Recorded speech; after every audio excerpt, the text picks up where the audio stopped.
I'm Victoria, 28, and everyone at Phillips Design thinks I'm just another office worker who got lucky marrying the boss. They have no idea I'm the heir to Winters Group, a billion-dollar empire that could buy Ryan's little design company 1,000 times over. This morning, as I walked into the office, my colleague Amber Lee's voice dripped with fake concern. Must be nice being married to the company owner. How many times were you late this month because you knew you wouldn't get fired? I've heard this song before. Ever since people learned Ryan Phillips was my husband, Amber's been throwing these little jabs, testing boundaries. At first, she was subtle, but when Ryan never defended me, she got bolder. Ryan thinks I don't notice, but every time I complain, he just sighs. Can't you just ignore her? You've never struggled like she has. So I smile and pretend to be the helpless wife living off her husband's success. What Ryan doesn't know is that I've been funding his successful company from day one. What Amber doesn't know is that her beloved designer necklace, it's a freebie from my mother's jewelry line. But today, watching Amber flaunt that necklace like it's the crown jewels, I'm starting to think it's time for some fun.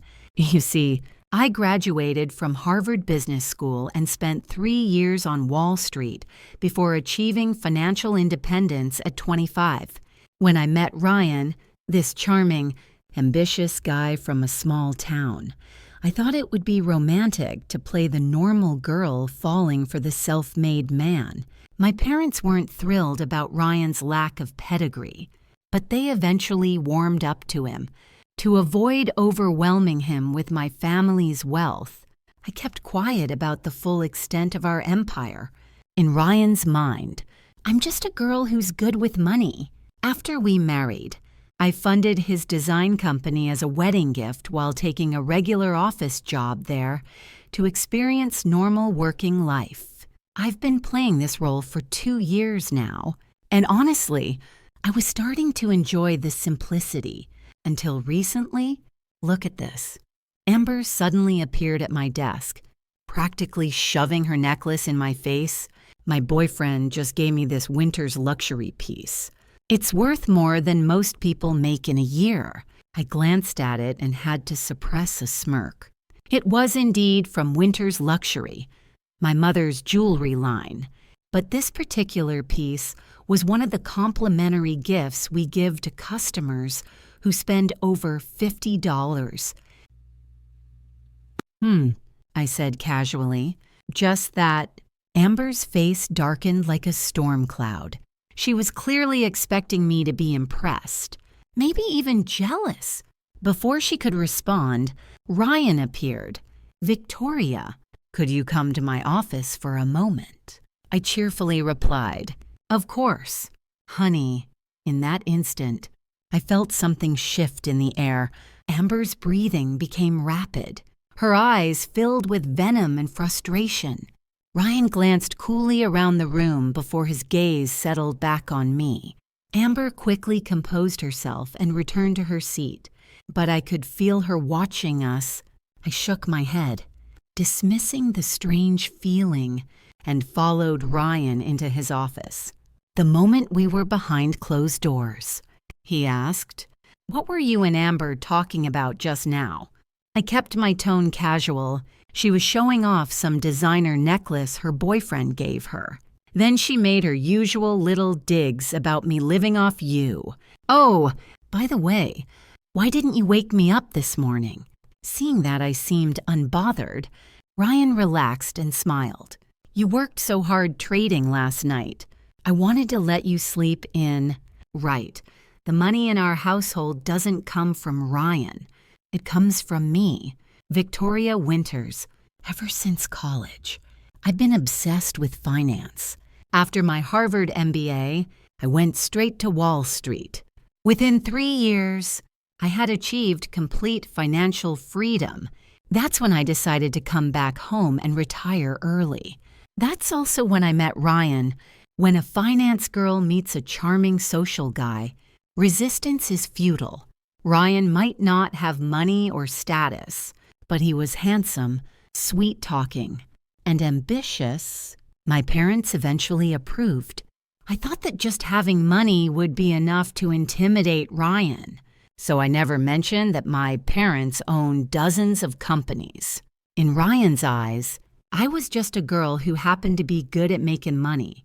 After we married, I funded his design company and took a job there to experience regular office life. Of course, to protect his pride. I kept quiet about my financial contributions at the office, so everyone assumed I had struck gold by marrying a successful young entrepreneur. Who cares what they think? I passed the age of needing validation from others long ago. That's why I never bothered to correct their assumptions. Little did I know, this would be the beginning of everything that went wrong. Today was our wedding anniversary, and I had prepared a gift for Ryan in advance, a Patek Philippe Nautilus watch worth over $150. Zone? Actually, I preferred Vacheron Constantin, but Ryan had always been obsessed with Patek Philippe. He never said it directly, but every time we passed the boutique, he would stop and stare for ages. Whenever I offered to buy him one, he would shake his head. "You've already given me so much. I can't let you buy me anything else, but a gift should be okay, right?" That morning, I excitedly brought the watch to the office, planning to surprise him after work. As soon as I placed the watch box on my desk, Amber's eyes went wide. "Patek Philippe, did you use Mr. Philip's money to buy yourself something that expensive?" Her comment immediately drew a crowd of coworkers. "Wow, I've only seen this brand on TV. Mr. Phillips really spoils you, buying you such an expensive watch." Seeing Amber about to launch into another snide comment, I quickly corrected them. No, this is a gift I'm giving to Ryan. Today is our wedding anniversary. I thought this would settle things. But Amber just smirked. Using your husband's money to buy your husband a gift, that's a classic move. I narrowed my eyes at her, making her flinch slightly. She couldn't help but snap. "Why are you looking at me like that?" I replied nonchalantly. I thought I heard a garbage truck exploding, but it was just you talking. Amid the snickering from our co-workers, Amber's face turned tomato red. That's when Ryan appeared. Descending from heaven to prevent a full-blown confrontation, he was carrying a bouquet of red roses, looking at me with tender eyes. "Happy anniversary, my love." Our co-workers erupted. Public displays of affection during work hours. This is too much. What kind of fairy tale romance is this? Even with my thick skin, I couldn't handle the attention. I quickly pulled Ryan into his office. As we left, I heard Amber's bitter voice. "Are you all trying to make me look bad by praising her? Just wait and see. Don't come crying to me later." I frowned. Later.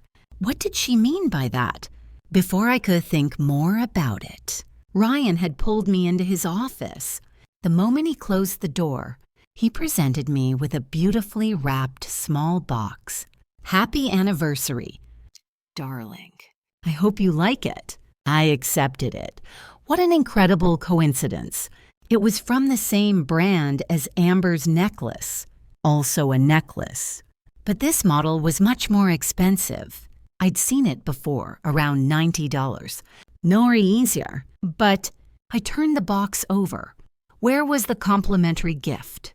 According to policy, purchases over $50. Ordo came with a free necklace. It wasn't that I cared about the freebie, it just seemed odd. Suddenly, various details started flooding back. Seeing my prolonged silence, Ryan smiled and asked, "Don't you like it?" "You're right. You rarely wear jewelry. I just wanted to see if you'd like it." I immediately adjusted my expression. "No, I love it." This is what I prepared for you, honey." I handed him the watch box while carefully observing his reaction. Ryan happily accepted it, hugged me, and showered me with sweet words. I lowered my eyes. Yes, he seemed very happy, but only happy, not surprised at all. Right then, Amber suddenly burst in. "Mr. Phillips, the client from City A wants to meet today to discuss the partnership. They said they'll arrange hotel accommodations for tonight." I took the opportunity to push Ryan away, my face red as if embarrassed. Ryan pretended to be angry. "What's wrong with you? Don't you know how to knock?" Amber put on a guilty expression, but her tone was full of confidence. "Sorry, Mr. Phillips. Victoria, but this is urgent. Even though Victoria has never earned $1, I'm sure as your understanding wife, she'll be sympathetic, right?" Ryan immediately tensed, his eyes glued to me. Seeing that, I just raised an eyebrow and smiled without arguing. He finally relaxed. I could almost read his thoughts. Phew, my image as an independent, successful man is safe. I looked up at the right moment. "Ryan, today is our anniversary, though. Do you really have to go today?" Ryan hesitated briefly, then still refused. "Sweetheart, this project is really important. We'll make up for the anniversary when I get back." "Okay." I glanced at Amber, as expected. Her eyes showed clear satisfaction. She thought that by taking Ryan away on our anniversary, she was asserting dominance. I pretended to be disappointed but nodded. Business comes first. Take my car, though. Ryan's car was just a BMW 3 Series. Mine was a Maybach. I knew he wouldn't refuse. But what he didn't know was that my parents had installed a high-end GPS tracking system in my car for security. Watching Ryan drive away in my Maybach with Amber, I felt no emotional disturbance whatsoever. In fact, I found it amusing. The necklace, the gifts, the project, the watch that seemed coincidental. Had I been playing the normal wife for so long that they forgot I was a Harvard graduate, forgot the sharp mind of a Wall Street survivor? My principle is simple. Treat me well. I'll give you everything. Betray me. I'll make you regret it for life. Ryan, this is your last chance. Don't disappoint me." Sitting in Ryan's executive chair, I pulled up the GPS tracking on my phone while making a call. "Mom, could you check our jewelry store's order records for me?" That's right. The jewelry brand where Ryan bought his gift was founded by my mother. Ryan thought I wasn't interested in jewelry, so he assumed I wouldn't know about the complimentary gift policy for purchases over $50. Now I know, but he didn't realize. I wasn't interested because I'd been surrounded by luxury jewelry since childhood. I was bored of it. With this brand, I knew every detail by heart. Within minutes, an order form with Ryan's signature appeared on my screen, making me smile. The receipt clearly showed he had purchased 2 necklaces, both with his signature, no doubt about it. The complimentary gift was currently hanging around Amber's neck. Poor girl, wearing a freebie and acting like she'd won the lottery, so easily manipulated. I called my parents to let them know I'd be coming home tonight, then left the office for their estate. I thought I'd have to wait until evening to see them. But when I arrived, they were already sitting in the living room, worry written all over their faces. Mom spoke first. "Victoria, what's wrong? Why are you suddenly checking those order records? Isn't today your anniversary with Ryan? Why aren't you two together?" Seeing my parents' concerned expressions, I felt a pang in my chest. Nothing serious. "Mom, it's just, I think he might be cheating." I placed my phone on the coffee table, showing the GPS tracking. My Maybach was currently parked at the city's most luxurious hotel. A night there cost over $1. Very generous indeed. Dad couldn't contain himself. Then what are we waiting for? Let's go catch them in the act. I'm gonna break that bastard's legs. Before he could finish, Mom's hand came down to stop his violent outburst. Under Mom's disapproving "you're setting a bad example" glare, I calmly spoke. Catching them directly would be too easy for all the lies he's told.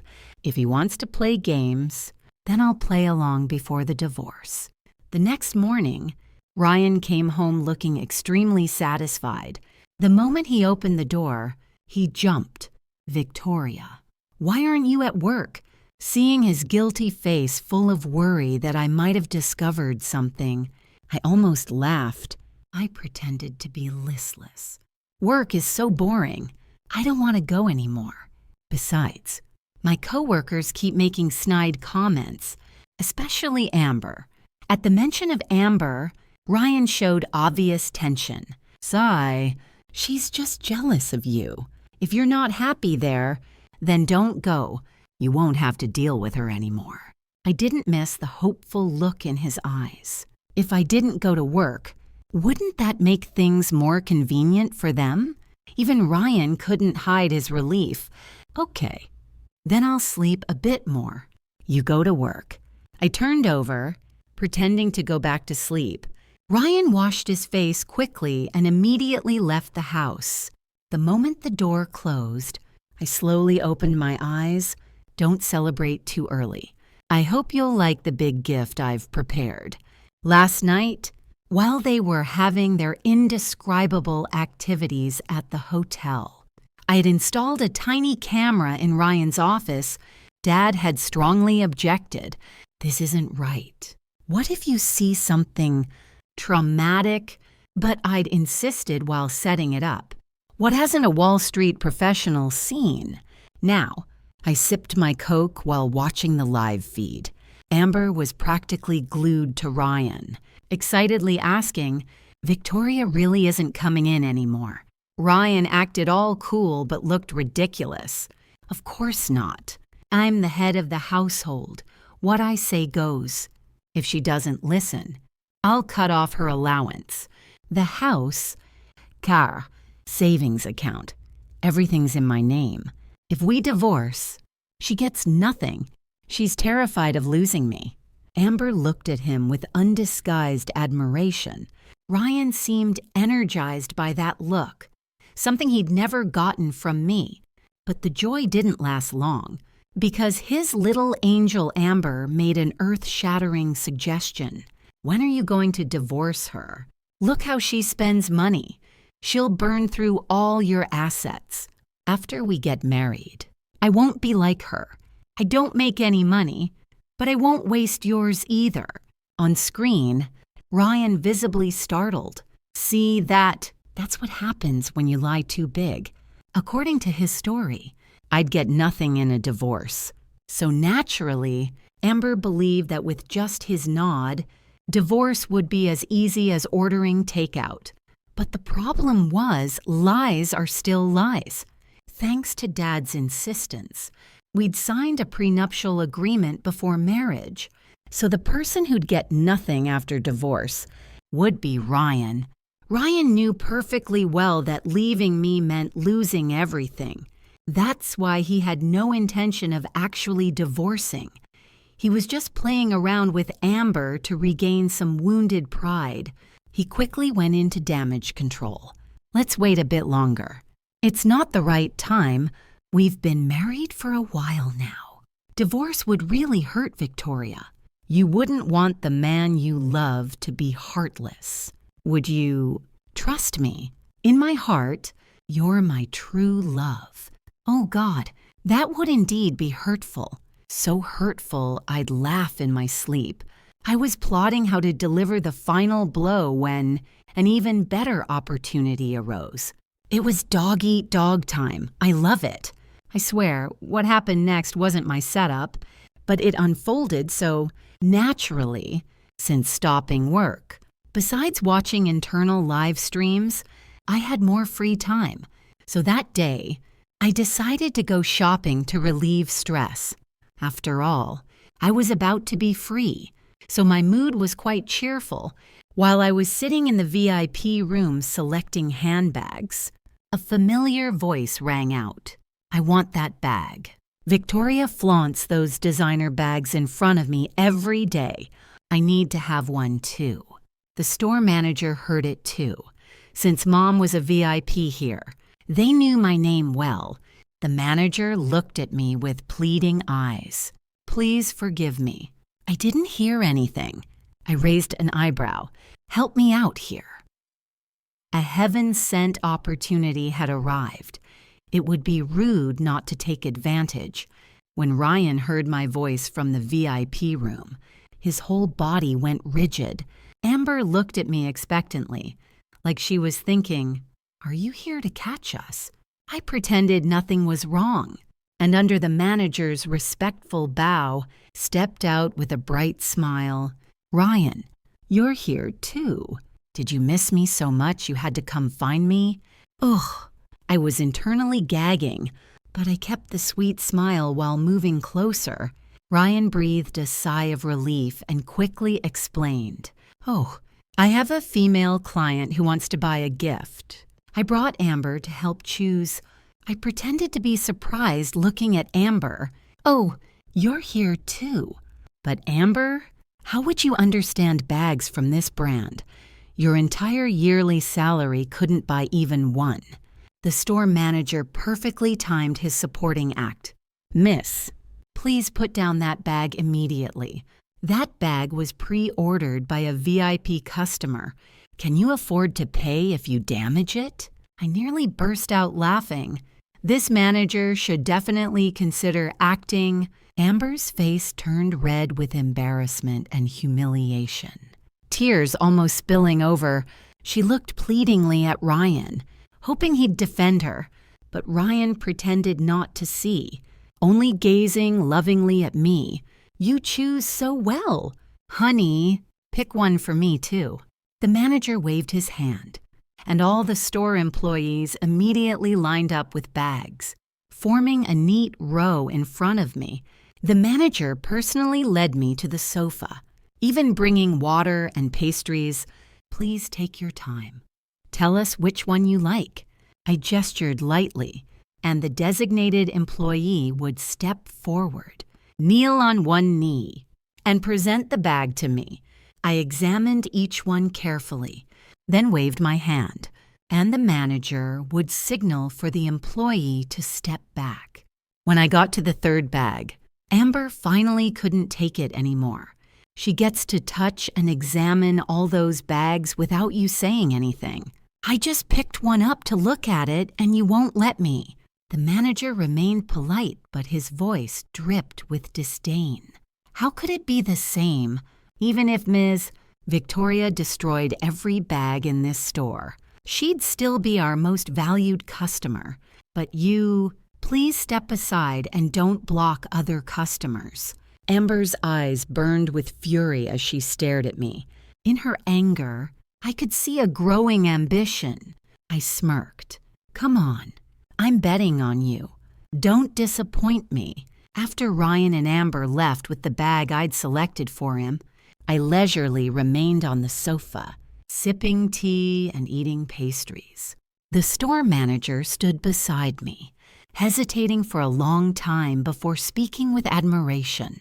"I've been in this business for years and seen countless affairs, but staying this calm in your situation, this is the first time I've witnessed it."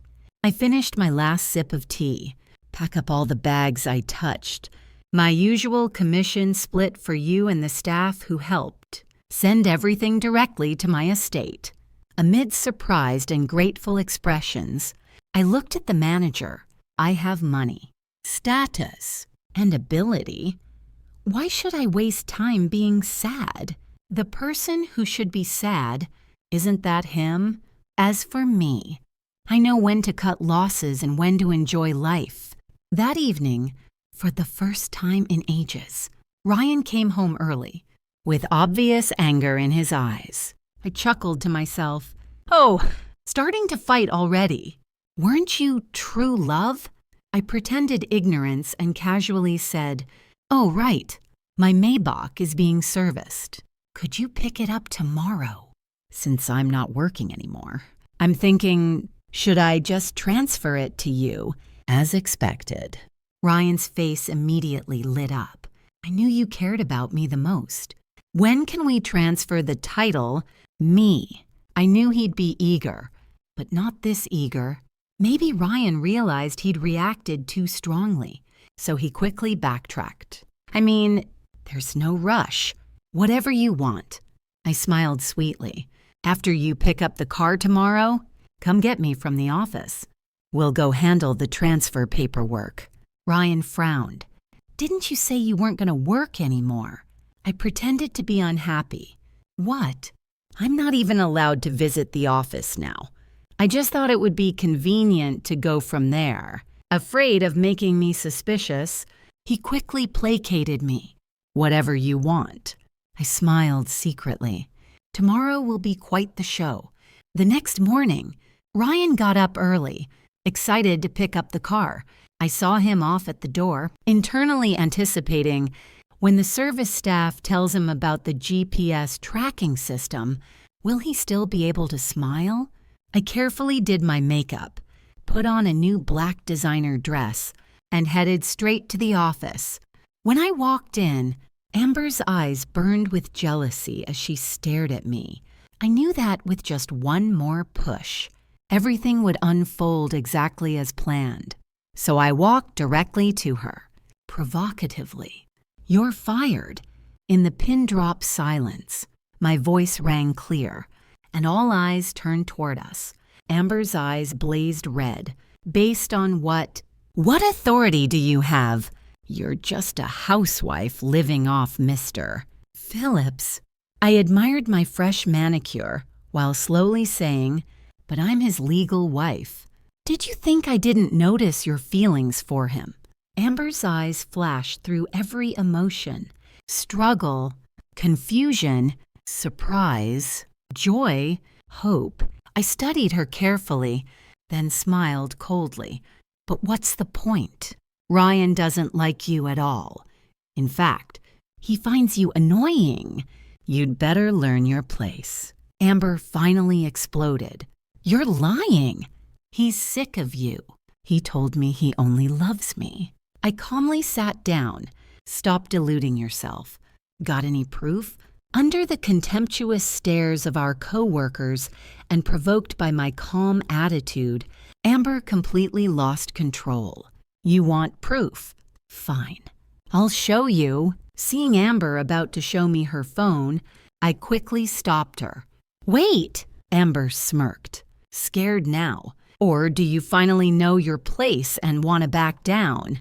I pulled out a mini projector. Not scared. My eyesight's just been poor lately.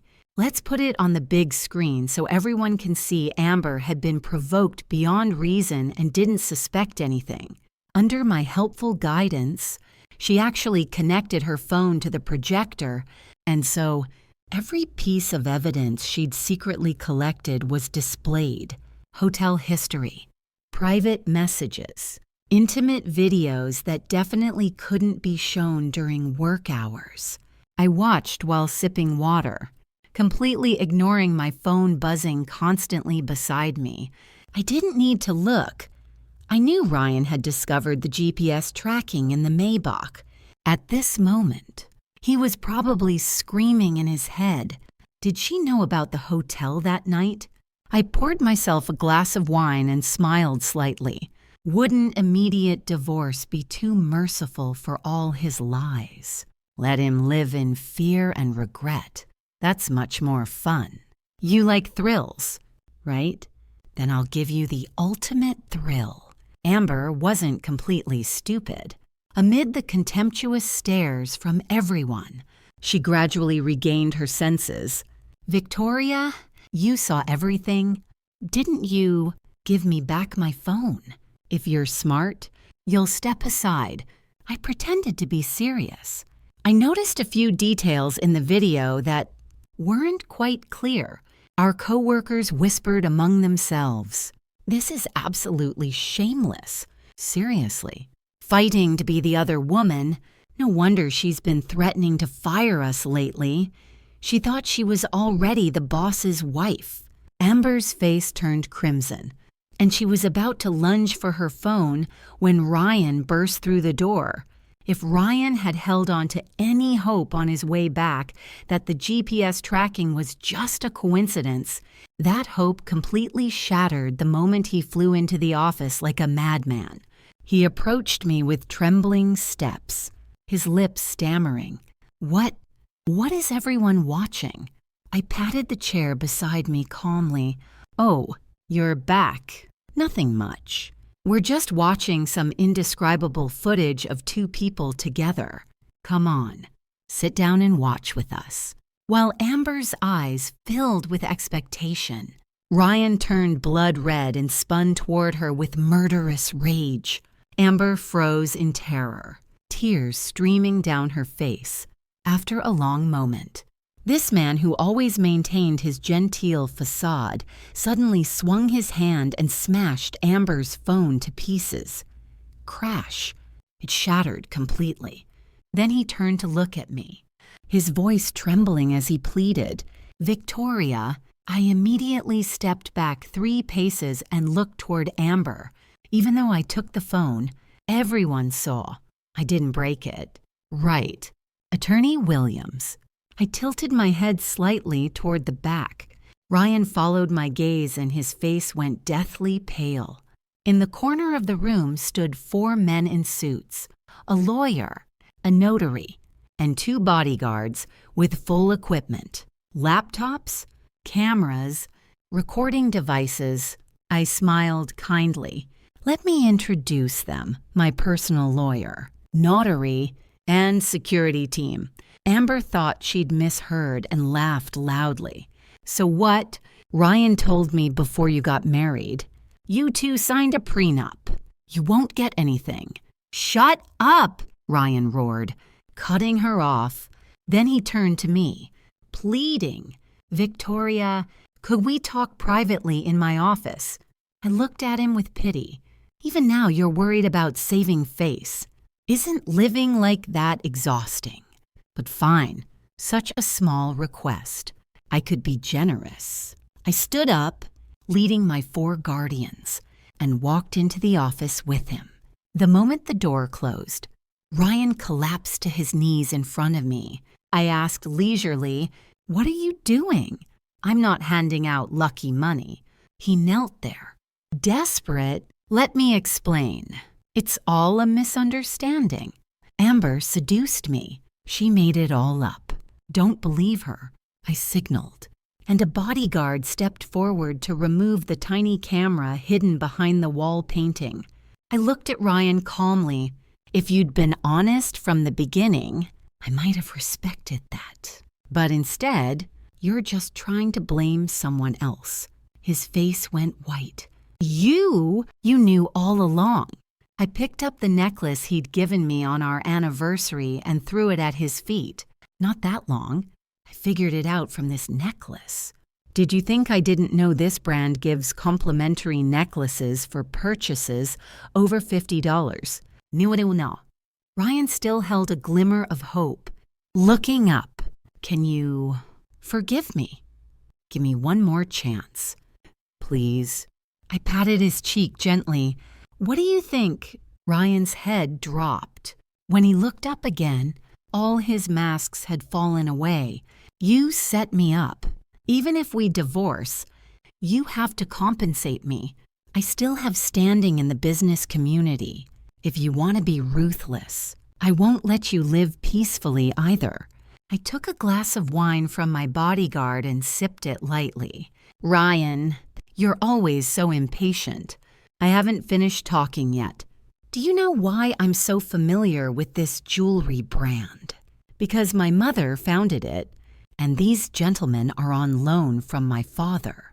Go ahead, introduce yourselves. When Attorney Williams spoke, legal director of Winters Group, Ryan's eyes went from aggressive defiance to complete despair. I finished my drink and stood up. Let's go. Time to get those divorce papers. Ryan was silent for a very long time. Just as I was losing patience, he suddenly said, "We were married once. Could you not expose me completely?" I pursed my lips, my voice casual. Is that image really worth preserving? It's not too late to return to reality now. He screamed, "No, you don't understand anything." I raised an eyebrow. "Fine, suit yourself." I walked calmly out of the office, and Amber's eyes immediately shot toward me. A coworker whispered worriedly, "Are you okay?" I reassured her, "I'm fine. I can't really talk now. I have to go file for divorce, or the courthouse will close." Hearing this, Amber's face bloomed like a flower. She completely missed the furious glare Ryan was shooting her way. I walked out of the company, and my bodyguard opened the door to a Rolls-Royce. Behind me, I heard whispers. Poor Victoria. She's actually a really good person. But does anyone else think something's off? She seems like someone with real status. Right. Personal bodyguards, personal lawyer, and a Rolls-Royce. She doesn't look like the type of housewife who depends on Mr. Phillips. The car door closed. Everything that happened after that had nothing to do with me anymore. The divorce proceedings went very quickly, thanks to the lawyer and notary as witnesses. Ryan received nothing, no house, no savings. I even took back the watch I'd given him for our anniversary. Under his pleading gaze, I left him the company and the BMW 3 Series. It wasn't out of generosity, it's just that he didn't realize that at this point, the company and car were burdens. Could he even afford to maintain them? Before leaving, I kindly reminded him, "Oh, payroll is due next week." Previously, when the company was short on funds, I often used my own money to advance employee salaries. This month, good luck with that. I thought everything would end there. Occasionally, news reached me through former coworkers. After moving out of my house, Ryan had moved in with Amber in a rental apartment to nurture their relationship. The BMW wasn't running anymore, citing environmental protection, employee salaries. Already a week overdue and still unpaid, Ryan was scrambling to find investment projects, but former partners were cutting ties one by one, citing various reasons. Regarding this, Dad completely denied any interference. Man, that day, I was at the same boutique again, in the same VIP room, with the same manager, selecting bags. Yes, I was back shopping. A familiar voice rang out from outside. "Ryan, this is too much. You were quick to demand my dowry money, but now you won't even buy me a bag." Victoria used to carry a different designer bag every day. She could go a whole month without repeating. And you spent freely on her, but you're stingy with me. I rolled my eyes. Well, she's not wrong, except it wasn't his money I was spending freely with.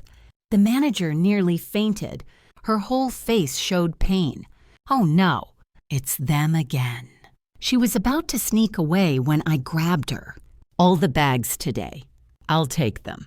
The manager immediately beamed. "Don't worry. My performance today will definitely be outstanding." When Amber saw me appear, she bristled like an angry rooster. She pointed and commanded the manager, "Bring out all the most expensive bags in the store for me and get that woman out of here immediately." The manager looked at her like she was insane. "It's you again. Haven't seen you for a few days, and you've gotten even more stupid," Amber screamed angrily. "How dare you talk to me like that? I'm Mrs. Phillips now, and she's nobody." Amber expected the manager to cower and apologize, but instead, she was completely ignored. Amber's eyes showed confusion Why doesn't the title Mrs. Phillips work when it's my turn? She stared as the manager bowed respectfully to me, promising earnestly, "The 20 bags you're buying today, I'll have them delivered directly to your estate."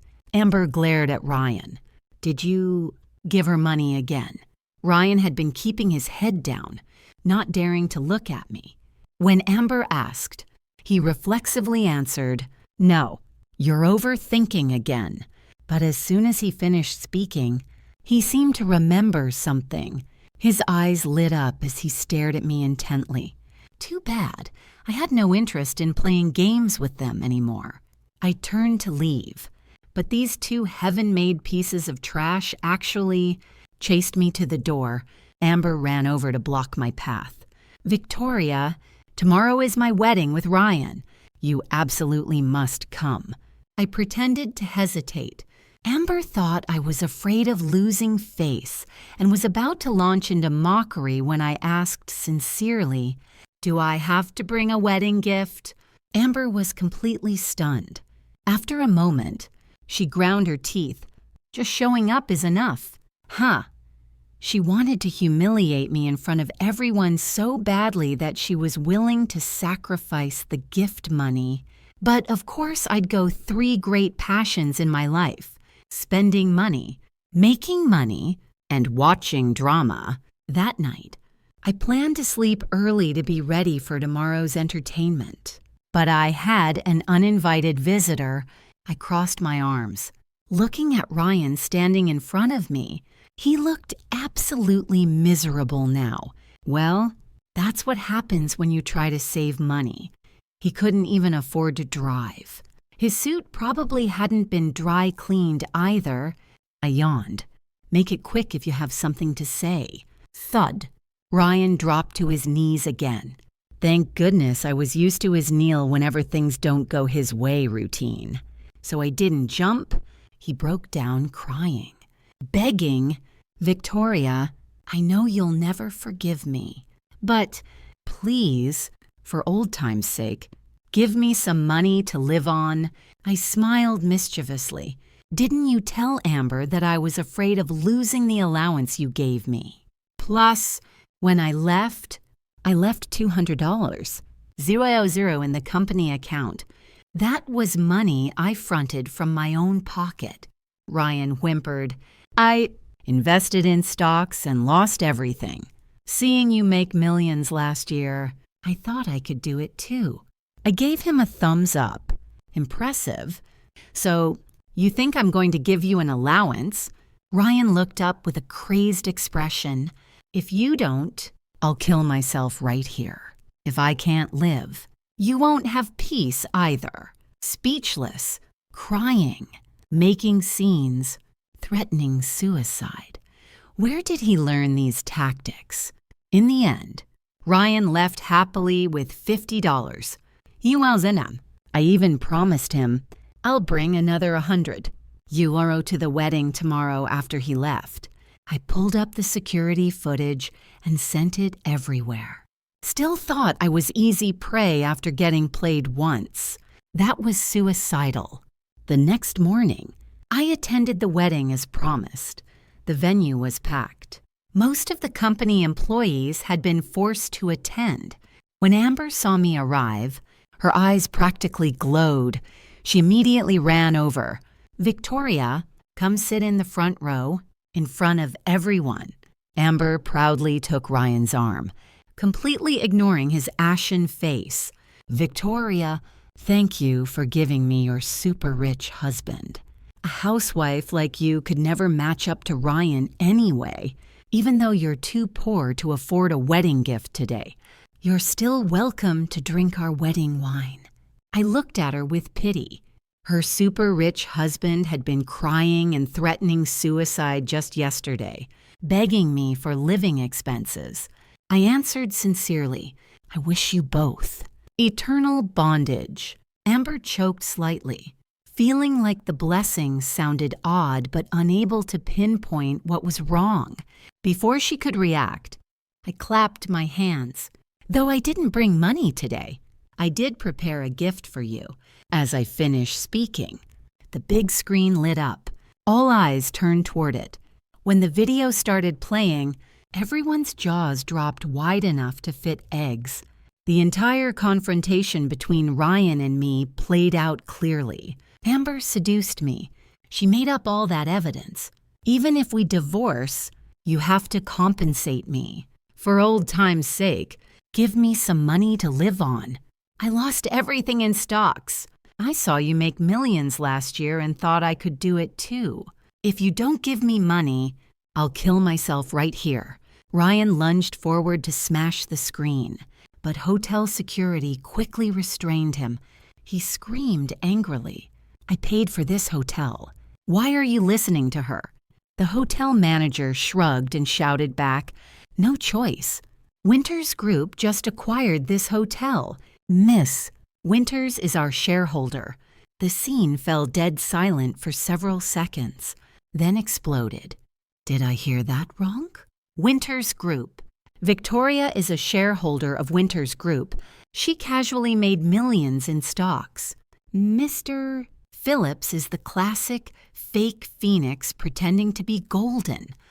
All talk, but actually a leech. Rich sister.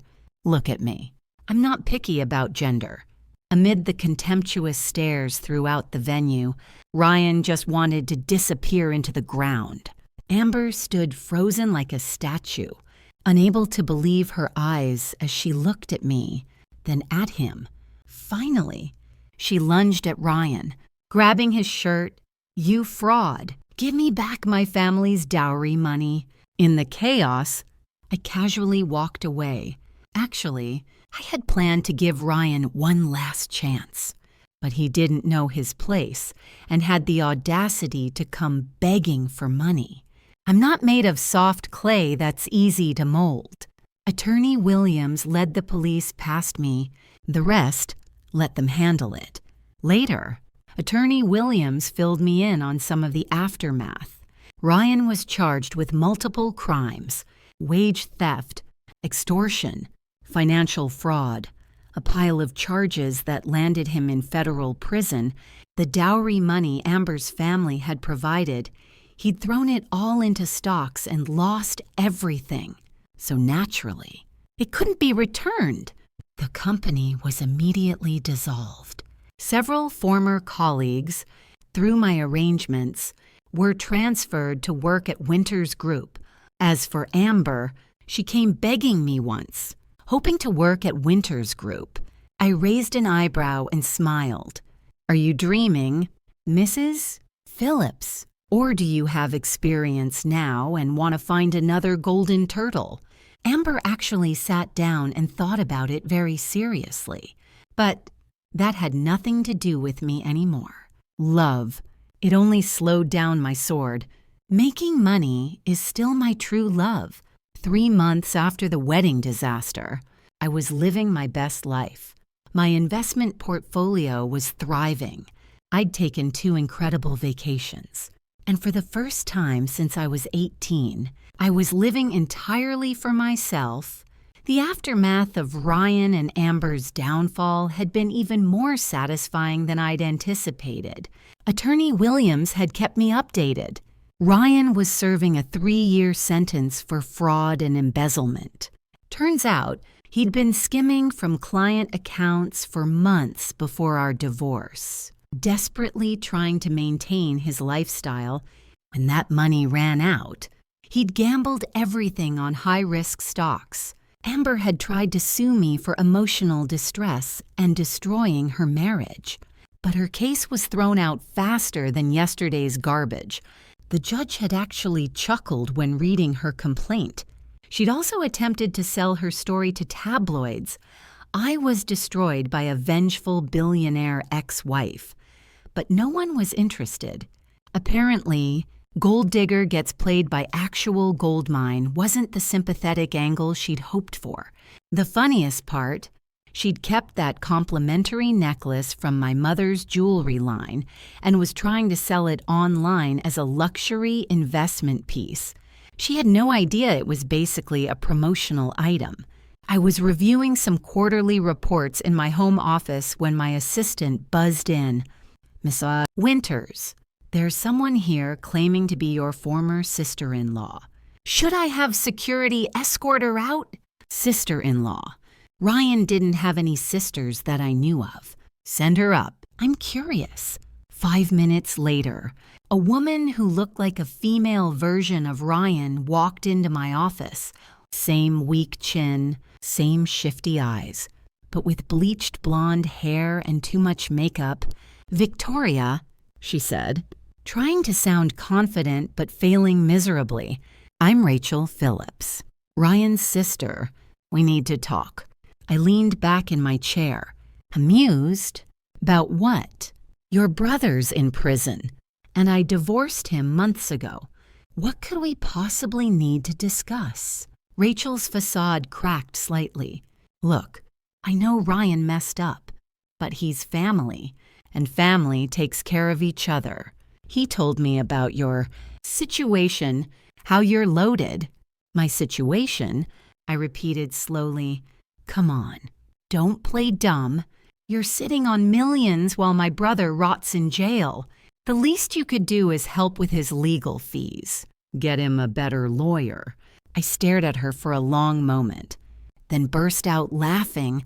Oh, this is rich. Let me get this straight. You want me to pay for a lawyer to defend the man who cheated on me, stole from his clients, and tried to extort me? Rachel's face reddened. He made mistakes, but 3 years in prison, that's excessive. You could fix this if you wanted to. You're right, I said, standing up. I could fix it. I could probably get his sentence reduced to 6 months with the right connections. Hope flashed in her eyes. Really? But I won't. I moved to the window, looking out at the city skyline. Your brother didn't just cheat on me, Rachel. He spent 2 years making me feel small, letting his mistress humiliate me daily, all while living off money I provided. He thought I was some naive little wife he could manipulate indefinitely. But the money is mine. The company was mine. The car, the house, the lifestyle he loved so much, all mine. He contributed nothing except lies and betrayal. Rachel's voice turned venomous. So you're just going to let him suffer? What kind of person are you? I turned back to face her. The kind who learned that people will take everything you give them and still demand more. The kind who refuses to be anyone's doormat ever again. This isn't over, Rachel hissed. I'll make sure everyone knows what kind of vindictive bitch you really are. I pressed the intercom button. Security, please escort Miss Phillips out and add her to the banned visitors list. As security led her away, she shouted over her shoulder, You'll regret this. Ryan will get out. And when he does, I called back calmly, he'll find that I've moved on completely. I hope you both do the same. After she left, I sat back down and pulled up a new email from my investment advisor. My portfolio had grown by another 12% this quarter.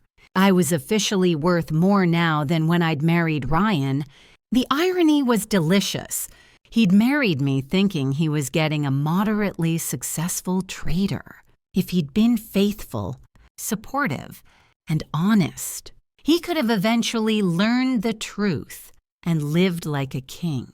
Instead, his greed and arrogance had cost him everything.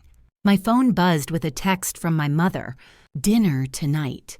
Dad wants to discuss the new Singapore expansion. I smiled and typed back. Of course. Should I bring the portfolio analysis? Only if you want to make your father cry tears of pride again. I laughed out loud. My parents had been initially worried about my retail therapy phase after the divorce, but when they saw my investment returns, they'd stopped questioning my methods. That evening, over dinner at the family estate, Dad raised his wine glass. To Victoria, who proved that the best revenge is living well and getting rich while doing it. Mom added with a grin, "I'll drink to that," I said, clinking glasses with them as we discussed business plans and family matters. I felt a peace I hadn't experienced in years. No walking on eggshells around someone's fragile ego, no pretending to be less than I was, no tolerating disrespect in the name of keeping the peace. Just me, my family, my money, and my beautifully uncomplicated future. The next morning, I received an unexpected call from the warden at Ryan's prison. "Ms. Winters, I'm calling because Ryan Phillips has been making some rather concerning statements about you. He's claiming you owe him money, that you'll be posting his bail soon. I wanted to confirm that you have no intention of doing so." "None whatsoever," I replied firmly. "In fact, if he somehow makes bail through other means, I'd appreciate a heads up. I have a restraining order pending." "Understood." He also asked me to give you a message, but I have to warn you, it's rather inappropriate. "I can handle it." He said, and I quote, "Tell her she'll come crawling back. Tell her she can't survive without me." Though I was quiet for so long, the warden asked if I was still there. "I'm here," I said finally. "Could you do me a favor? Could you tell Mr. Phillips that Victoria Winters says hello from her corner office at Winters Group headquarters, where she's currently deciding which country to vacation in next month?" The warden chuckled. "I'd be happy to pass that along." After I hung up, I realized something profound. I genuinely didn't hate Ryan anymore. He'd become irrelevant to my life. A cautionary tale I might tell friends over cocktails. The man who'd once made me doubt my worth was now a prison number. The woman who'd mocked my boring office job was now working at a discount retail store. According to my sources, and me, I was thriving in ways I'd never imagined possible. I opened my laptop and started planning my next investment strategy. The market was looking particularly promising for tech stocks, and I had some ideas about expanding into cryptocurrency. Love might have slowed my sword, as I'd told myself before, but revenge had sharpened it to a razor's edge, and I was just getting started. 6 months post-divorce, my life had transformed completely. I'd moved into a penthouse overlooking Central Park, expanded my investment portfolio into international markets, and most surprisingly, I'd started dating again. His name was Marcus Chen, and he was everything Ryan wasn't. Confident without being arrogant, successful in his own right, and refreshingly honest about his ambitions. He was a tech entrepreneur who'd sold his first startup at 25 and was now building his second company. What I loved most about Marcus was that he had no idea who I really was when we first met. We'd literally bumped into each other at a coffee shop in Soho. He was rushing out with his laptop bag while I was walking in, and the collision sent both our phones flying across the floor. "I'm so sorry," he'd said, immediately dropping to help gather our scattered belongings. I was completely distracted thinking about code architecture and wasn't watching where I was going when he handed me my phone, a simple iPhone in a plain case. Not the diamond-encrusted designer monstrosity Amber probably expected billionaires to carry. He smiled. "I'm Marcus, and I owe you a coffee for nearly concussing you." I'd been so refreshed by his genuine, unpretentious manner that I'd said yes immediately. "Victoria, and I'll take you up on that coffee." We'd talked for 2 hours. He told me about his startup developing AI solutions for small businesses. I told him I worked in financial consulting. Technically true, since I consulted on my own finances constantly. He didn't try to impress me with expensive watches or designer clothes. He didn't name drop or humble brag about his success. He just talked about his work, his passion for solving problems, his terrible cooking skills, his obsession with obscure documentary films. For the first time in years, I felt like someone was interested in me as a person, not as an accessory or a bank account. We'd been seeing each other for 3 months now, and I still hadn't told him about Winter's group, not because I was trying to deceive him, but because I was enjoying being appreciated for who I was rather than what I owned. This morning, he'd texted me, "Dinner tonight. I want to cook for you." Fair warning. My pasta skills are questionable at best. I'd replied, "I'll bring wine. Expensive wine. You might need it to wash down whatever culinary disaster awaits. Harsh, but probably accurate. See you at 7. As I was getting ready for dinner, my assistant called with an interesting update. "Mrs. Winters, you remember your request to monitor any news about Ryan Phillips. What now?" I asked, already knowing this wouldn't be boring. "He's being released early. Good behavior. Apparently, his sentence was reduced to 18 months instead of 3 years. I paused in applying my lipstick. Interesting. When, next week, there's more. He's been giving interviews from prison. He's claiming the whole situation was a setup, that you framed him out of jealousy." I laughed. "Of course he is. What else? He's also claiming he has evidence that will vindicate him. Says he's planning to write a tell-all book about what it's like to be a man destroyed by a vindictive billionaire ex-wife. A tell-all book. This should be entertaining. What publisher would touch that? That's just it. Word is, no legitimate publisher will, but there are some self-publishing platforms and podcasters who are interested in the story. I considered this. Ryan was about to become a problem again. Just when my life was finally peaceful, keep monitoring and have Attorney Williams prepare a defamation case, just in case. If Ryan wants to play this game again, I'll remind him why he lost the first time. After hanging up, I looked at myself in the mirror. The woman staring back was confident, successful, and genuinely happy for the first time in years. I wasn't about to let Ryan's bitterness destroy that.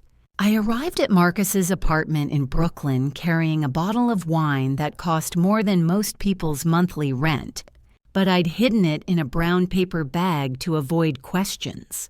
His apartment was exactly what I'd expected. Clean, modern, slightly messy with computer equipment and programming books scattered around. The kind of organized chaos that screamed, "Brilliant mind at work." "Ah, Victoria." He greeted me with a kiss that still made my heart skip. Perfect timing. I'm about to attempt something that vaguely resembles carbonara. "Should I be worried?" I asked, following him into the kitchen. "Probably, but I have excellent health insurance." As he cooked, and it actually smelled amazing, we talked about our days. He told me about a breakthrough his team had made with their AI algorithms. I told him about a particularly good investment call I'd made. "You know," he said, expertly twirling pasta, "you never really talk about your job in detail. Are you some kind of financial genius or something?" I nearly choked on my wine. "Why would you think that?" "Well, you seem to know everything about market trends. You casually mention making good investment calls. Oh, and you live in that incredible apartment. Either you're really good at what you do, or you have a very generous sugar daddy somewhere." I burst out laughing.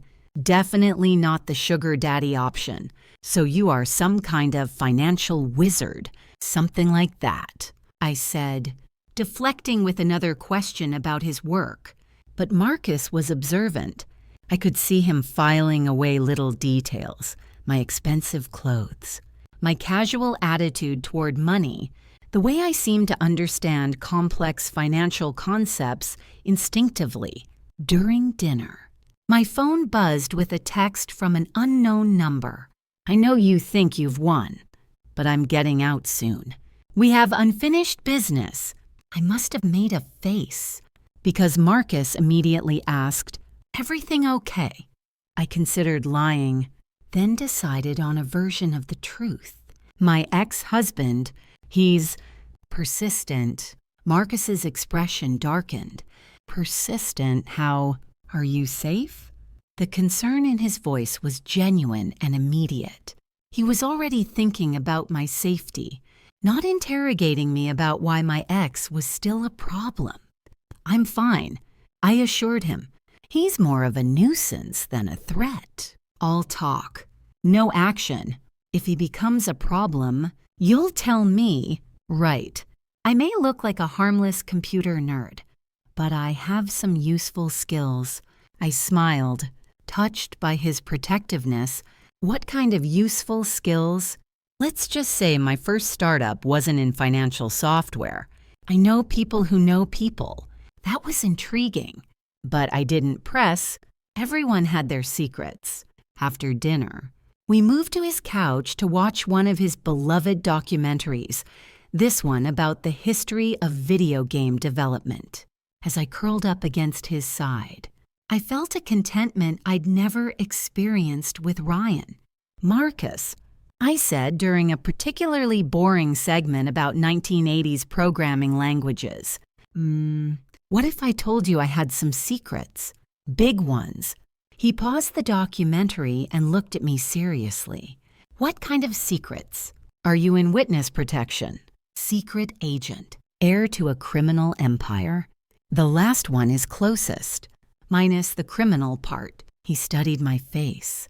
"You're serious, dead serious, and I want to tell you everything, but I'm scared it'll change things between us." Marcus was quiet for a long moment. Then, "Victoria, in the past 3 months, you've been kind, funny, intelligent, and real with me. Whatever secrets you have, they don't change who you are as a person. And that's who I'm falling for." Falling for?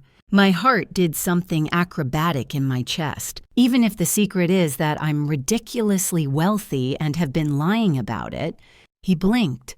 "How ridiculously wealthy are we talking?" "Winters Group wealthy." It took him a moment to process that. When understanding dawned, his eyes widened. "Winters Group. As in, your family owns half of Manhattan, among other things."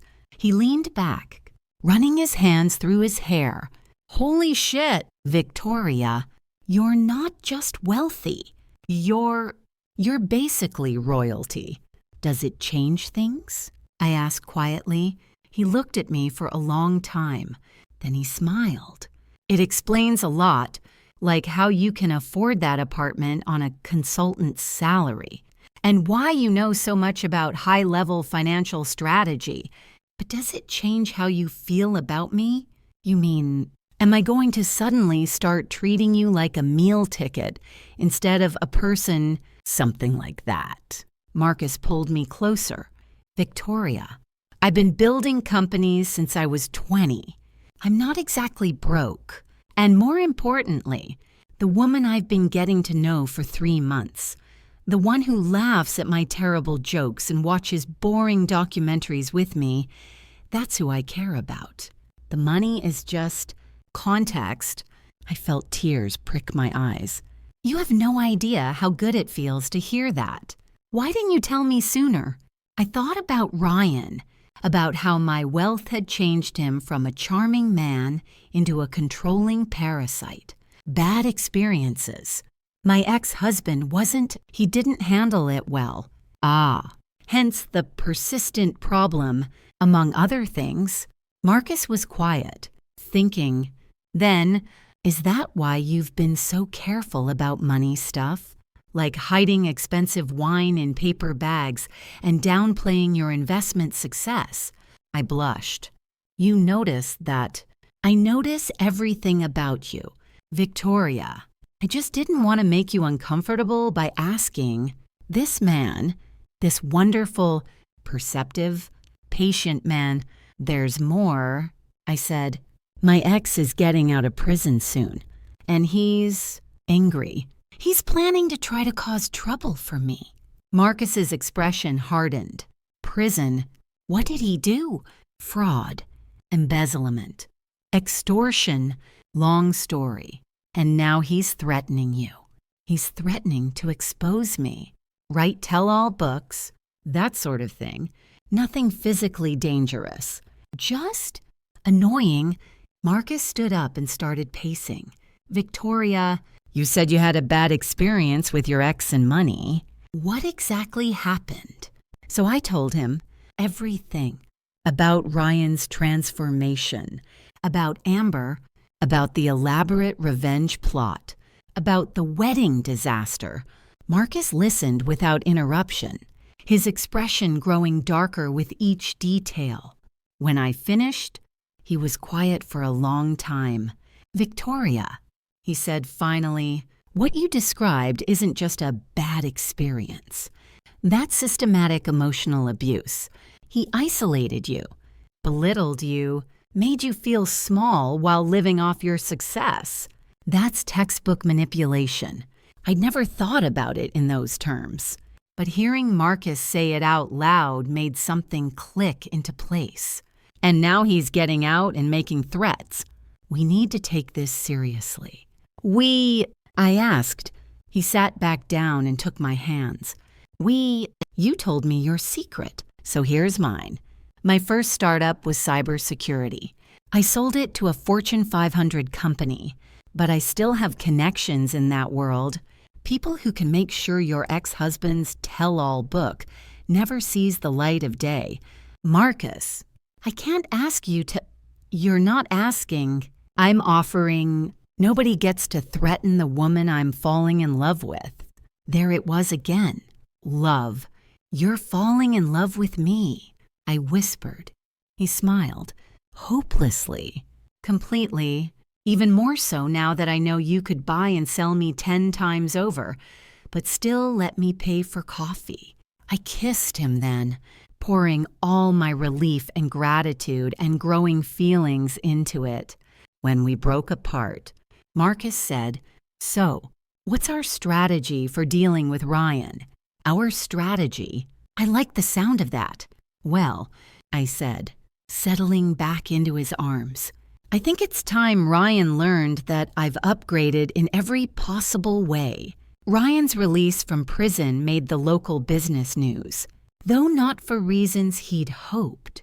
The headline read, "Disgraced designer released early, claims innocence in fraud case." The article was brutal. It detailed his embezzlement charges, his affairs, and ended with a quote from industry insiders who said his reputation in the design world was permanently destroyed. I was reading it over morning coffee in my penthouse when Marcus called. "Have you seen the news?" he asked without preamble. "Reading it now. Claims innocence. That's rich. There's more." My contact at the cybersecurity firm did some digging. Ryan's been busy in prison. He's been corresponding with a writer who specializes in men's rights content. They're planning a whole narrative about how successful women destroy innocent men. I nearly choked on my coffee. Innocent. The man stole from clients. Logic isn't their strong suit. But here's the interesting part. They've been shopping the book proposal around, and every legitimate publisher has turned them down. The consensus is that Ryan has no credibility, and the story doesn't hold water. That's something, at least, there's more. Amber Lee has been trying to insert herself into this narrative too. She's been posting on social media about being destroyed by billionaire privilege and standing by her man despite everything. I pulled up Amber's Instagram while Marcus talked. Her recent posts were exactly as pathetic as he'd described. Selfies with captions like, "When they try to silence you but you refuse to stay down, and real love survives everything." standing strong, truth will out. She's really leaning into the victim narrative. I observed, gets better. She's also been trying to crowdfund Ryan's legal defense fund, apparently for appeals and lawsuits against you. How's that going for her? She's raised about $300, mostly from her family. I couldn't help but laugh. All this effort for $300. Victoria, there's something else. Ryan contacted your old office building yesterday. He was asking about you, trying to get information about where you work now. That wiped the smile off my face. What kind of information? The security guard said he claimed to be your husband and needed to reach you for family emergency reasons. When they told him you didn't work there anymore, he got aggressive, started demanding to know where you'd gone. A chill ran down my spine. Did they tell him anything? No. And building security has his photo flagged now. But Victoria, this isn't just about a book anymore. He's actively looking for you. I set down my coffee cup, my mind racing. I should probably increase my personal security. Already handled. I called my friend Jake. He runs a private security firm. He's sending someone over this morning to assess your building's security and discuss protection options. I felt a rush of gratitude and something deeper. Marcus was taking care of me without being asked, without trying to take control. It was protection offered, not protection imposed. Thank you, I said softly. Don't thank me yet. There's one more thing, and you're not going to like it. What now? Ryan's been in contact with some of your former co-workers. He's trying to get them to go on record about how controlling and manipulative you were, how you destroyed his company out of spite. I felt anger flare in my chest. Those people know the truth. They saw Amber's behavior. They saw the evidence. Most of them are standing by you, but a couple... Marcus hesitated. A couple of them are struggling financially since the company closed. Ryan's offering them money for interviews. The betrayal stung, even though it was from people I barely knew who... Does it matter? What matters is that Ryan is building a narrative, and he's paying people to support it. I was quiet for a moment, thinking Ryan was escalating, getting more desperate and more aggressive. The man I'd divorced was revealing himself to be even worse than I'd thought. Marcus, I need to tell you something. I've been handling this whole situation like it's a business problem to be managed. But the truth is, I'm scared of Ryan, of what he might do, of how far he'll go. When we were married, I saw glimpses of this anger, this entitlement, but I thought divorce would end it. Hey, Marcus's voice was gentle. Being scared doesn't make you weak. It makes you smart. And you're not handling this alone anymore.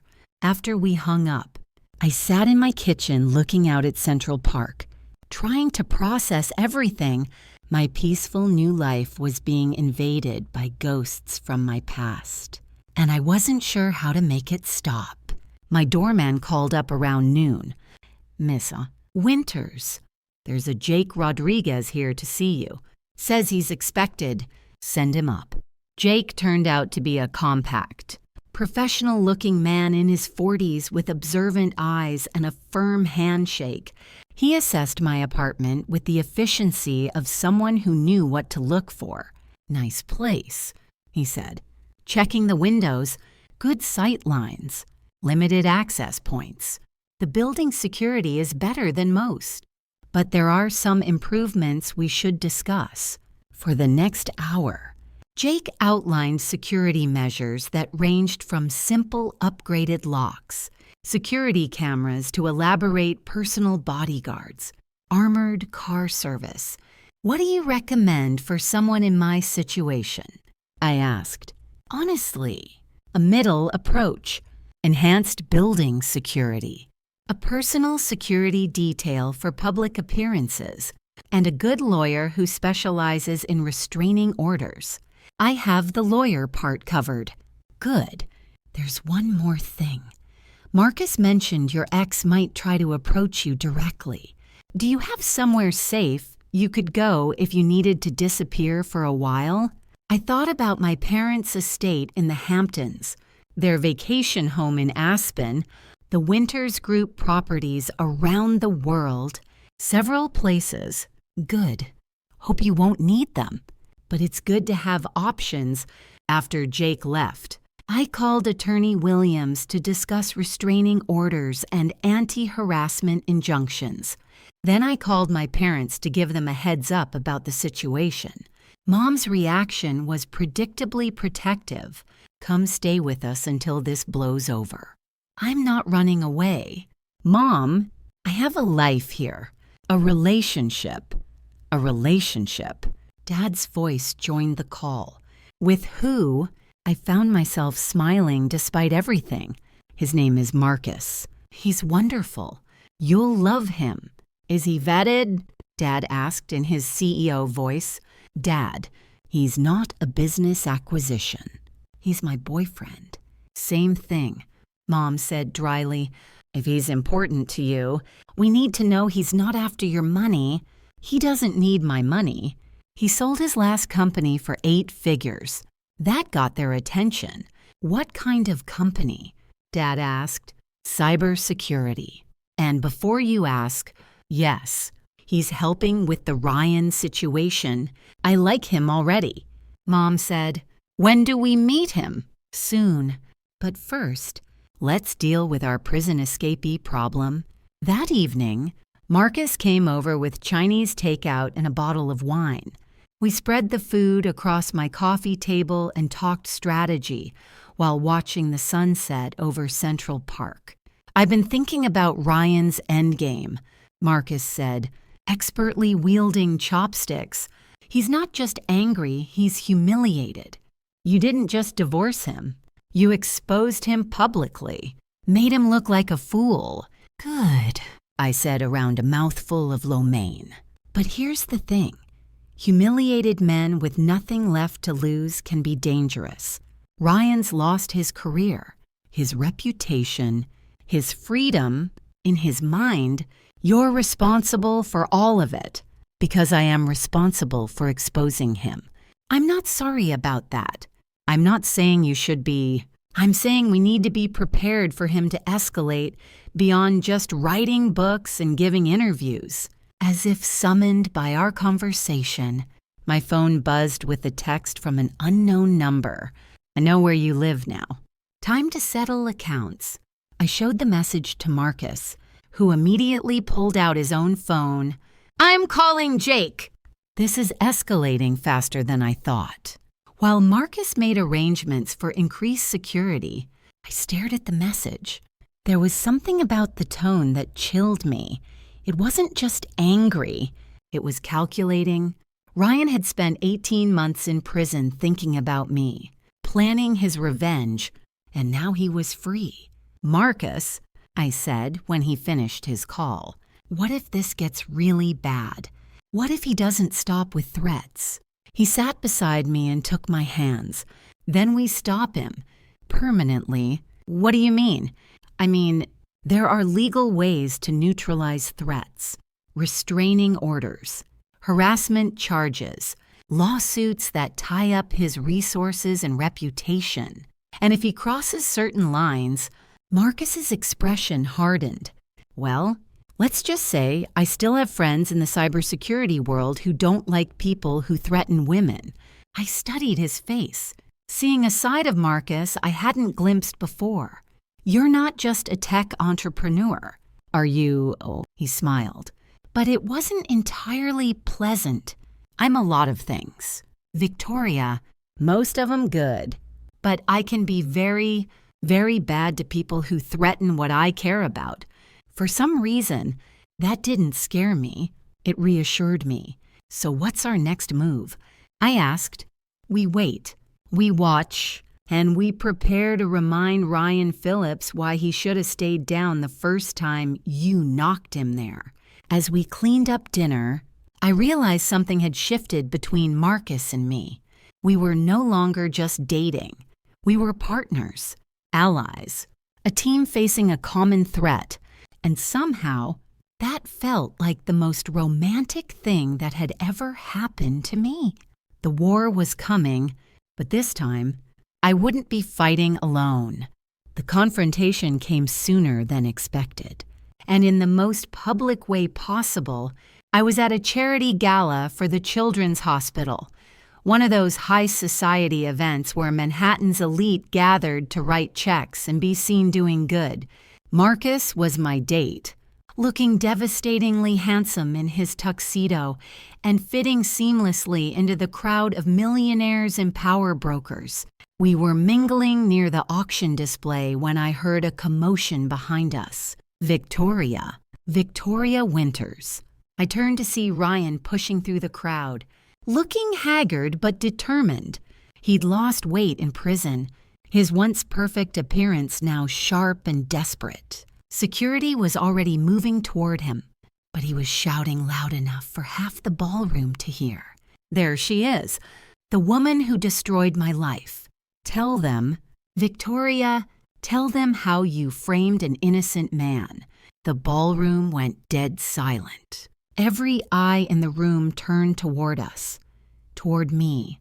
I felt Marcus tense beside me, ready to intervene. But I put a gentle hand on his arm. This was my moment. "Hello, Ryan," I said calmly, my voice carrying in the silence. "I see prison didn't teach you about appropriate venues for tantrums." A few people in the crowd snickered.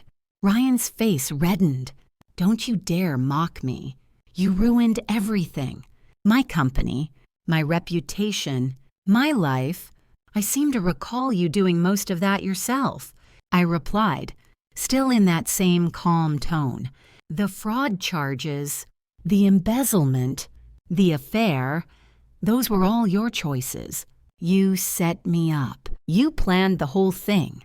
I looked around the room, at the society photographers now capturing every moment, at the phones being discreetly pulled out to record, at the faces of New York's most powerful people watching this drama unfold. "You're right," I said clearly. "I did plan it." Gasps rippled through the crowd. Marcus shot me a look, but I continued, "I plan to give you chance after chance to be honest. I plan to support your business with my money. I plan to tolerate your mistress's insults because you asked me to. I plan to be the perfect wife while you lied to my face for months." Ryan opened his mouth, but I wasn't finished. "And when I finally discovered the extent of your betrayal," yes, I planned my response. "I planned to gather evidence of your crimes. I plan to expose your affair in the most humiliating way possible. I plan to divorce you and take back everything that was mine to begin with." The crowd was completely silent now, hanging on every word. "What I didn't plan," I continued, "was for you to be so incompetent that you'd get yourself arrested for embezzling from clients. That was all you—" "Ryan, you bitch!" Ryan started toward me, but security finally reached him. I said, raising a finger, threatening language in front of all these witnesses. "That's gonna look great in the restraining order hearing." As security restrained Ryan, he shouted desperately, "She's evil. She destroys men for fun. Don't let her fool you." I walked closer to him, close enough that only he could hear me clearly. "Ryan," I said softly, "you had everything. A successful wife, a funded business, a comfortable life. All you had to do was be faithful and honest. Instead, you chose to lie, cheat, and steal. You destroyed yourself." Then, louder, for the crowd, "Security, please escort Mr. Phillips out." and make sure the police know he's violated his parole by being here. Restraining order. Remember, as Ryan was dragged away, still shouting threats and accusations, the crowd began to buzz with conversation. I turned back to Marcus, who was looking at me with something between admiration and awe. That, he said quietly, was magnificent. Before I could respond, we were surrounded by people, some offering support, others clearly fishing for gossip, a few asking pointed questions about the fraud charges Ryan had mentioned. I handled each interaction smoothly, confirming that yes, my ex-husband had been convicted of embezzlement.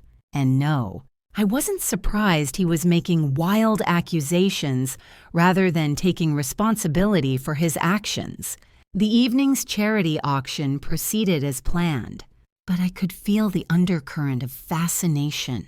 I'd become the most interesting person in the room, not just for my money, but for the public way I'd dismantled my ex-husband's accusations. Later, in the car ride home, Marcus was quiet. "What are you thinking?" I asked. "I'm thinking," he said slowly, "that I just watched you destroy a man's credibility in front of the most powerful people in New York, and you made it look effortless. Is that a good thing or a bad thing?" He turned to me with a smile. "It's fucking terrifying and incredibly attractive at the same time." I laughed. "Welcome to my world, Victoria," he said more seriously. "And what you did tonight, that wasn't just defending yourself. That was strategic. You let him make a scene. Let him look unhinged. And then you calmly presented the facts. You turned his attack into a public relations victory. I learned a long time ago that the best defense is overwhelming offense. Where did you learn that? Wall Street, Harvard Business School. Growing up in a family where every dinner conversation was about hostile takeovers and corporate strategy, I looked out the window at the city lights.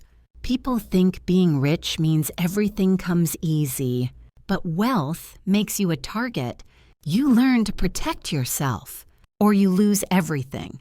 Is that what you think happened with Ryan? He targeted you for your money. I considered that. Initially, no. I think he genuinely cared about me. But the money, it changed him, made him feel entitled, made him think he deserved things he hadn't earned. And now he's a cautionary tale I tell at dinner parties. The next morning brought a flood of news coverage. The charity gala confrontation had been captured by multiple phones and was already making rounds on social media. The headlines ranged from sympathetic billionaire heiress confronted by ex-husband at charity event to sensational prison drama. Convicted fraudster crashes high society gala. My favorite was from the business section. Victoria Winters demonstrates masterclass in crisis management at Children's Hospital benefit. Attorney Williams called with updates. Ryan violated his parole by approaching you. He's back in custody. And this time they're not likely to grant early release. How long?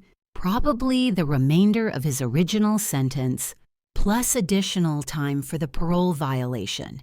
We're looking at 2 to 3 years minimum. I felt a weight lift from my shoulders, and the restraining order, granted permanently, he can't contact you, can't come within 500 feet of you or your properties. If he tries to publish anything about you, we can stop it with a defamation suit. What about Amber? She's been quiet since Ryan's arrest. My guess is she's finally realized that hitching her wagon to his star was a mistake. After hanging up, I sat in my office looking out at the city. It was over. Really, truly over. Marcus found me there an hour later, bringing coffee and croissants from our favorite bakery. "Penny for your thoughts?" he asked, settling into the chair across from my desk. I was thinking about second chances.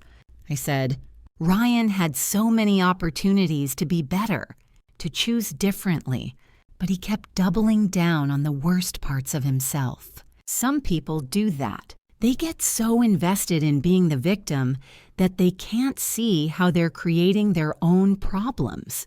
Is that what I did? When I planned my revenge, Marcus studied me carefully.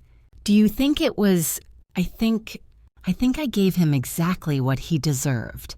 But I also think I enjoyed it more than I probably should have. Victoria, he cheated on you, stole from you, humiliated you, and then threatened you when you fought back. You didn't destroy an innocent man. You stopped a guilty one from destroying anyone else. I nodded, feeling the last of my guilt dissolve. You're right. Of course I'm right. I'm brilliant. He grinned. Plus, watching you dismantle him last night was incredibly hot.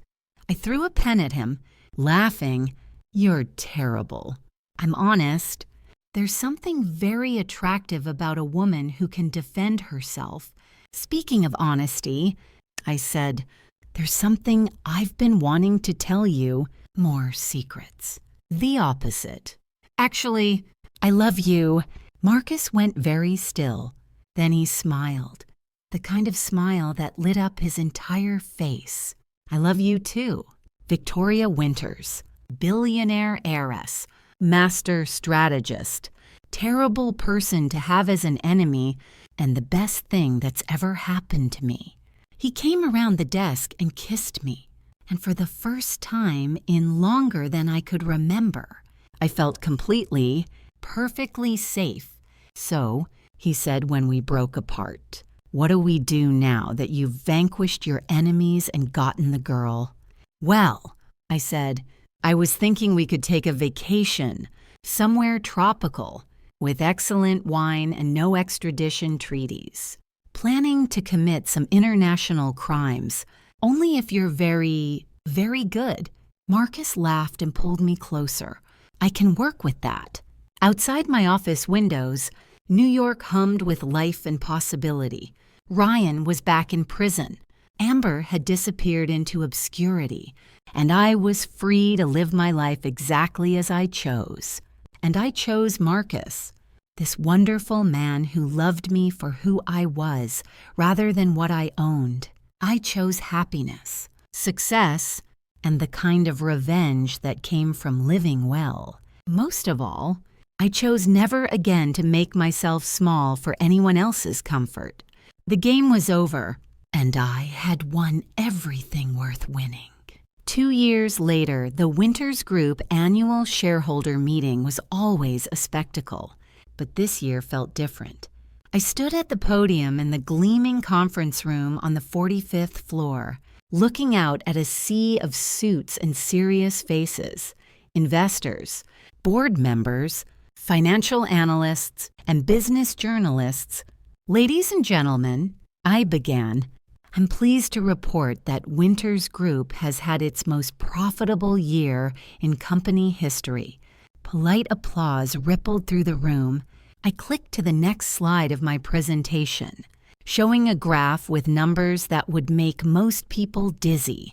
Our revenue increased by 34% over last year, driven primarily by our expansion into Asian markets and our new sustainable luxury division. What I didn't mention was that the sustainable luxury division had been Marcus's idea. His tech background had given him insights into supply chain innovations that traditional luxury brands were completely missing. After the formal presentation, during the networking cocktail hour, I found myself surrounded by admirers and analysts, but my attention kept drifting to Marcus, who was charming a group of potential investors near the windows overlooking Central Park. He'd become quite the asset to Winters Group, not just as my partner, but as our chief technology officer. His second startup had been acquired by US 6 months ago, in a deal that made financial sense for everyone and kept him close to me. Miss Winters, a familiar voice interrupted my thoughts. I turned to see Janet Morrison, the financial journalist who'd covered my divorce drama 2 years ago. Could I get a quick interview about your remarkable turnaround? Turnaround, I asked, accepting a glass of champagne from a passing waiter. Well, 2 years ago, you were in the headlines for your messy divorce. Now you're being hailed as one of the most innovative leaders in luxury business. How did you manage such a dramatic transformation? I smiled, thinking about how much had changed. I wouldn't call it a transformation. Janet, I'd call it finally being free to be myself. Can you elaborate on that? I glanced over at Marcus, who caught my eye and winked. I spent several years of my life trying to be smaller, quieter, less threatening to people who felt intimidated by success. When that ended, I was able to focus all my energy on growth instead of accommodation. Are you referring to your ex-husband's recent legal troubles? Ryan's story had become something of a cautionary tale in business circles. After violating his parole, he'd been sentenced to additional prison time. His attempts to write tell-all books had failed spectacularly when no publisher would touch them. Last I'd heard, he was working in the prison library and had stopped giving interviews. I'm referring to the general principle that you can't build anything meaningful when you're constantly managing other people's insecurities, I said diplomatically. And what about your personal life? There have been rumors about an engagement. I held up my left hand, where a stunning but understated platinum band sparkled next to my engagement ring. Not rumors. Janet's eyes lit up. When's the wedding? Next month. Small ceremony. Family only. Will it be a merger of business empires? I laughed. It'll be a merger of two people who love each other and happen to work well together professionally. After Janet moved on to harass other executives, I found myself thinking about the question she'd asked. Had I really transformed, or had I just stopped pretending to be someone I wasn't? Deep thoughts. Marcus appeared beside me, sliding his arm around my waist, just thinking about change and constants. What's the constant? You, I said simply. You've been the same person since the day we met. Honest, brilliant, supportive. You never tried to change me or diminish me. Why would I want to change perfection? I nudged him with my elbow. Smooth talker. It's gotten me this far. We were interrupted by my father approaching with a man I didn't recognize. Older, distinguished, with the bearing of serious money. Victoria, I'd like you to meet Harrison Webb. He's interested in discussing a potential partnership with our European division. As I shifted into business mode, shaking hands and discussing market opportunities, I felt Marcus step back to give me space to work. But he stayed close. A steady presence that let me know I wasn't handling anything alone.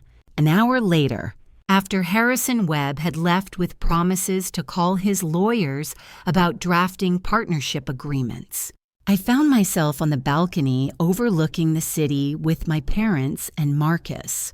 Excellent work tonight, Mom said, raising her champagne glass. That European deal could be worth hundreds of millions. Assuming it goes through, I said. It will, Dad said confidently. Webb doesn't waste time on deals he's not serious about. We stood in comfortable silence, looking out at the glittering Manhattan skyline. 2 years ago, I'd been picking up the pieces of a shattered marriage and discovering just how naive I'd been. Now I was engaged to an amazing man, running a thriving empire, and happier than I'd ever imagined possible. Victoria, Marcus said suddenly, there's something I've been meaning to tell you. What? He grinned. I got an interesting phone call last week. Someone wants to option the film rights to your story. I stared at him. What story? The whole thing, the fake marriage. The cheating, the revenge plot, the dramatic confrontation at the charity gala. Apparently, it's all over business school case study programs now. You're kidding! I am not. They're calling it a masterclass in strategic thinking and crisis management. Mom laughed. I always said you should have gone into entertainment instead of finance. What did you tell them? I asked Marcus.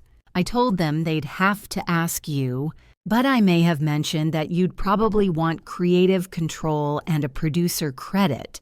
I considered this. You know what? Let them make their movie. But I want final script approval. Already anticipated that, Marcus said, pulling a business card from his pocket. The producer's information. She said to tell you she's a huge fan of your elegant brutality. Elegant brutality. I like that. Dad raised his glass again to elegant brutality and happy endings, to not settling for less than we deserve. Mom added, to finding someone who loves you for exactly who you are. Marcus said, looking at me, to revenge being a dish best served publicly. I finished, making everyone laugh. Later that night, in our penthouse Marcus had moved in 6 months ago. We were getting ready for bed when he asked, do you ever wonder what would have happened if Ryan had been different? If he'd been honest from the beginning? I thought about it while brushing my teeth. You mean if he'd been secure enough to handle being married to someone successful? Yeah. Honestly, I think we still would have ended up divorced. Not because of cheating or fraud, but because we fundamentally wanted different things. He wanted a traditional marriage where the man was the provider and the woman was grateful. I wanted a partnership between equals. And what do you want now? I looked at him in the bathroom mirror, hair messed up from the evening. Tie andane, still wearing his tuxedo pants, but barefoot. He looked comfortable, relaxed, like he belonged in this space we'd created together. Exactly what I have.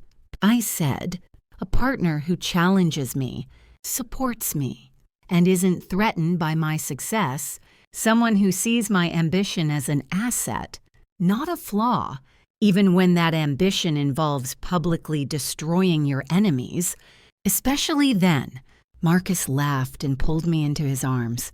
I love your ruthless side. Just my ruthless side. I love all your sides.